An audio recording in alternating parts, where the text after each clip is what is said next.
మీనరాశి వారి జాతక ఫలితాలు.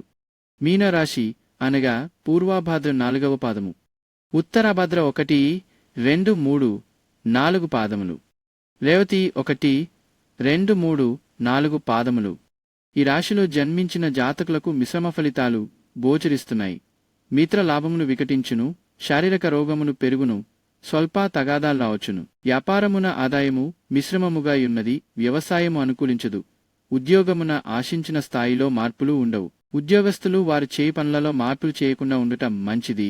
పిల్లల కొరకు మీరు చేయి ప్రయత్నములకు ఆటంకములు కలుగును. విద్యార్థులకు వీసా విషయములో కొంచెం ఆలస్యము జరుగును. కుటుంబ సభ్యులు మధ్య కలిగిన అపార్థాలు తొలగును. కుటుంబముతో దేవాలయాలు సందర్శించుట మంచిది. శుక్రవారము శ్రీలక్ష్మి అమ్మవారికి పసుపు కుంకుమ పూజ ప్రసాద నివేదన చేసిన వ్యవహార జయము, ధనప్రాప్తి కలుగును. శ్రీ లక్ష్మీనరసింహస్వామిని దర్శించి పూజ చేసిన మీకు ఇబ్బందులు తొలగును.